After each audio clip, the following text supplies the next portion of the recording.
I'm going to be very honest with you all. I'm trying to get some tweets. So if you've got BHIP with Hilton, BHIP in San Jose, if you could hook us up with the handle Greenviewing, be very happy. So hopefully get some tweets. Today, the focus, as Dan mentioned, is innovation. And innovation really is the centerpiece of what's going on in a lot of the world today, especially in the space meetings and events. And so I'm going to talk a little bit about innovation as a concept first, to tee this up for the rest of the day, and really the motif of what we're helping and doing with HIP around innovation. So there are three concepts or takeaways about innovation to consider.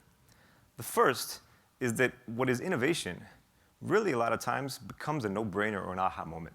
It's something that's innovative, but it makes sense. It's intuitive. It's like, oh yeah, we should have done that.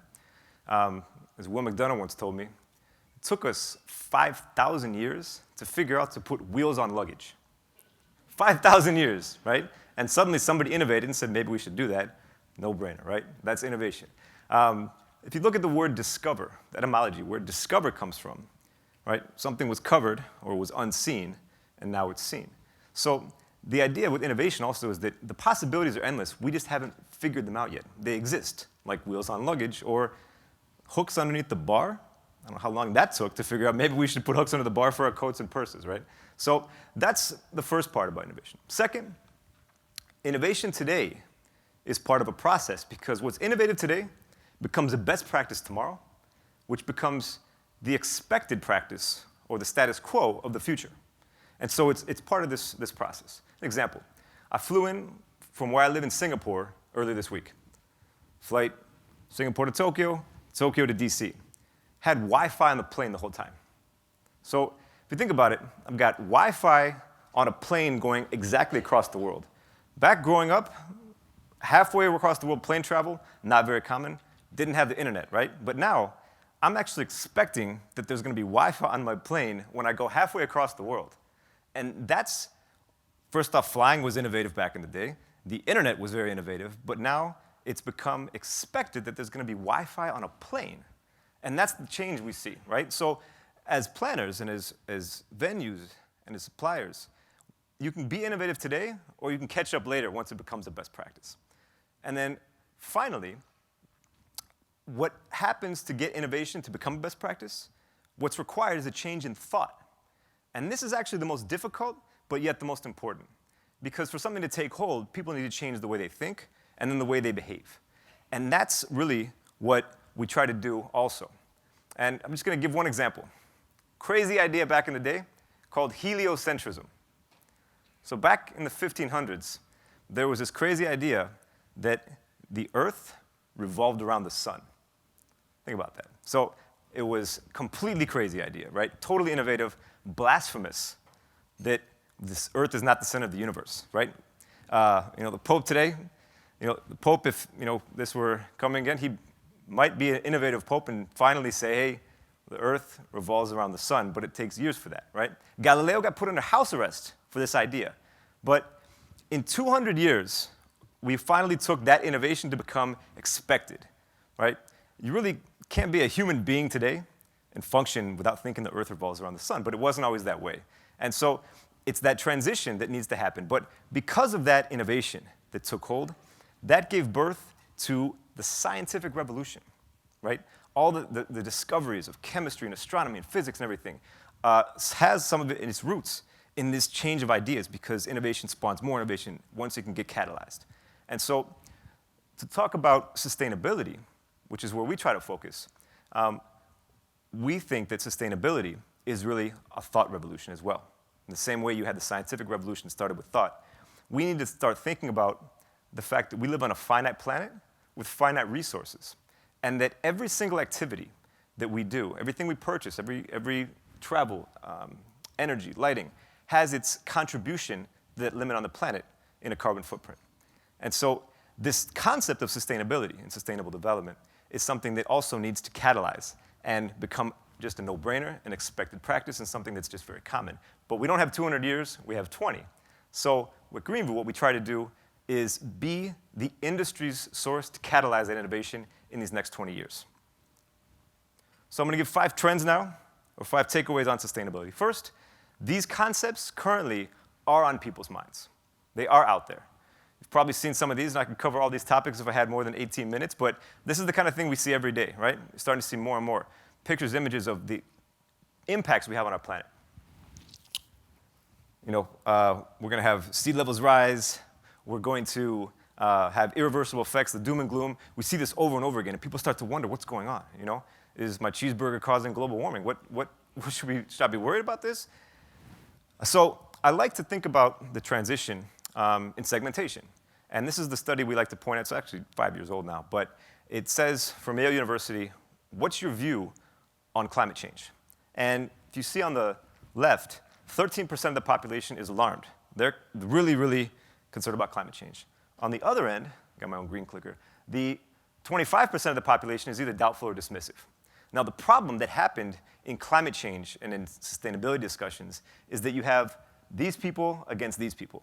And unfortunately, the demographic of the people in charge making decisions, these people are old. They're, what do we call them? Male, pale, and stale, right? So the problem is that you have this quarter of the population is making the decisions, but the most important thing is this 55% of the population, the majority, that is somewhat concerned or somewhat cautious about it. And this is who we need to talk to and who is going to be the majority of your attendees at your events. And this is who we need to address, right? Now, this awareness influences consumers. There's these thoughts bubbling up in people's heads. And consumers can influence business in many different ways. So if you have your average family, they're seeing these things on the news. They're wondering, what's going on? Child comes home and says, Mommy, why is there an island of plastic in the Pacific Ocean, right? This is bubbling up. And these thoughts, these questions that they have about it, they start permeating through where they put their money, how they make their decisions as consumers, and how they act in civil society. And those have repercussions. But you see activism driving change all over the place against companies, against cruise lines, supermarkets, against technology companies, and so forth. You have these things bubbling up, and people see this all over the place, right? That 55%. They want to know what's going on. But sustainability can sell because you can address that. And companies are definitely leveraging it. And you see there's so many green products. Every major company today has a corporate responsibility platform message program. Everyone. Now, obviously, in events, the event that's made up of those products that people sell, the professionals who make those products, the trade associations, and so forth, they have the opportunity to reflect the organizational values of the brand, right? However, there's this huge missed opportunity right now between the organizational values of a company, of an association, of an organization, and the opportunity to give across that message while bringing together your customers, your employees, your key stakeholders at an event. This is where, if you want to bring across a message, here's where you can put it into practice. But there are a lot of brands who are starting to do this, companies that in their own events are putting in great sustainability programs. And here's some of them. On top of it, the other opportunity are in the growing trend of sustainability, the companies and associations and other industry groups that are holding events, and their whole focus is around some type of sustainability. And so this is a growing trend.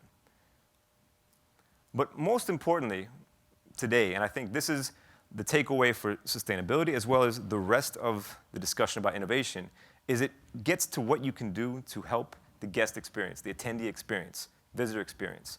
You can create and use sustainability to create memorable experiences and change it up.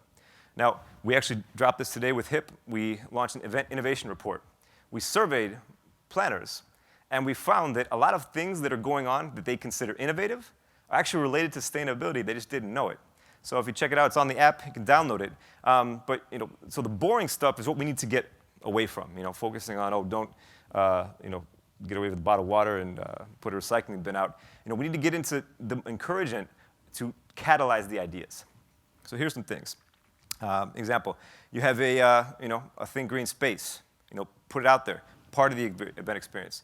Here's something we do with the American Chemical Society, award winner for their program.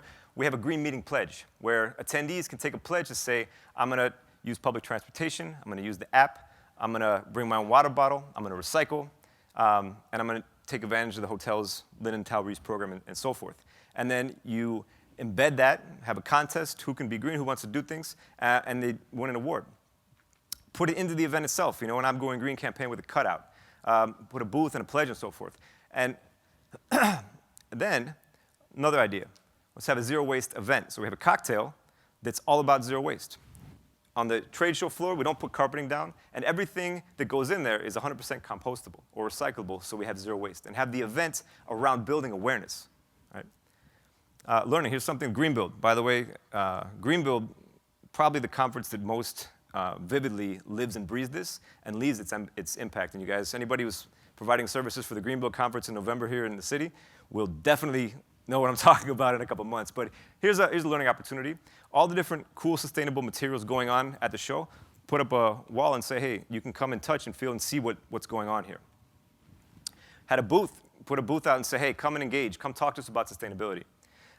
Merchandise, other opportunity. You want to give away swag, you want to give away things. Why not have a message about how much you care or how much you're supporting local communities or local economies in your merchandise, rather than that squeeze ball of the earth, which, by the way, is toxic.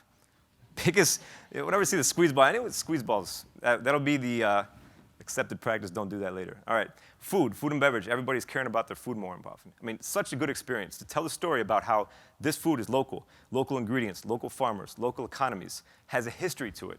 Great experience there. And make it fun, right? This is the problem, is the doom and gloom. Nobody wants to hear it. I mean, this is also that 55% cautious, concerned. You hear this doom and gloom, what do you think? Oh, a lot of people think I don't want to deal with this. Well, if the Earth's going to end, if we're, then I might as well just go buy a Hummer, grill up a dolphin, and join Ashley Madison, right? So you gotta make it fun, and they get fun people here. So there's the opportunity really to make it fun. Now, obviously, when you embed sustainability, you can reduce costs, reducing signage. For example, I'm liking to hear how we put a projector of the sign rather than the banner that GLAD also doesn't say HIP Network, Sessions in the City, DC, and then you have to throw it away, right? You can reuse signage. You can make signage smaller. You can use digital signage. There's so much you can do there, and it's only going to save on money. Sorry. You can, again, move to apps, move to reducing size of mailers, and there's so many little things you can do, reduce costs, and builds awareness. You can see up to 50% reduction in cost when you do it. Hotels, obviously, instead of giving a bottle of water at every single station, fill in the glasses, put the group station there. You can do the same thing with the notepads, by the way. Put a thing of notepad, because I'm going to draw a notepad in front of me, but I'm not going to go get a notepad just to doodle, right? Exhibits. This is the worst problem we have in the industry, especially with trade shows, exhibit floors, is that you build this exhibit, and then it gets torn down. And if you're in China or some other places, it gets burned. So they burn it down. Innovate, make it more inviting. You can use steel panels, and then those can be reused. Less cost, more inviting, better experience, and it's innovative. Maybe the best practice going forward. Greenview, here's an interesting one. Why don't we reduce or get rid of shuttles and encourage people to walk, give maps, encourage walking, and then have a shoe check so people can check their sneakers and then go to the conference in heels. Sponsorships, you can, again, you want to pair your message about sustainability. Well, somebody else does too with their brand. So if you're going to give away something or put something, who can sponsor to pair up that message? And finally, events can make positive change and tell great stories. But most importantly, positive change. Bringing people to a destination with that purchasing power, with these programs, with the change in awareness. We do a tracking every year called the Green Venue Report, looking at some statistics. Numbers are all over the place, obviously, depending on what type of show, but per attendee, some shows average 115 pounds of waste per attendee. Per event, it's hundreds and hundreds of tons. Huge opportunity. First, recycling and composting programs. Make it visible. Visible signs of here's what you do with each thing. Have some education about it. You can donate your food. You can donate a lot of items. Communities will like it. You can tell the story, right? If you do have to have signage, you can give your signage to a school, and schools will have poster board for the year, Exhibitors, a lot of exhibitors have an exhibitor donation program, right? That kind of thing. People have things to give away, right? Food and beverage also. You can leave a legacy by helping with local economies and tell that story about food. Offset your impacts. Here's something we do at the Fancy Food Show in San Francisco. We calculate the carbon footprint of the show, And then we offset by planting trees in Northern California, and they tell that story. So people then, by going to the show, help contribute to reforestation of California, which apparently there's some fires and stuff there. So, and then you can become a leader. I mean, this is the kind of opportunity right now, because what I'm talking about today will be the no-brainer in 20 years. It will be a best practice in a few, and it's innovative today. So those who get in on it now and become the innovators can be recognized for helping leave that legacy. All right. It's overwhelming, right? A lot of stuff, right? How do you get started? This is the thing. It's those baby steps. How to change, how to innovate, and so forth. So you can get started. Well, go to our website, right? We've got a section for event organizers, resources and reports, and we've got our Sustainable 7 quick practices that you can do for planners, for venues, hotels, caterers, and so forth. So it doesn't have to be big. It can be little things, little by little. But again, that's innovation, is innovate little at a time, take it to a best practice, and then it becomes embedded. All right, so in closing, that show, that's about 3 years that we helped put in a program, and it was baby steps, right? It's just getting that change that's the first and most difficult. In this industry, there's such an opportunity, sustainability, and everything else you're going to hear about today and through HIP and innovation. It's a matter of just getting it started and going and taking that step.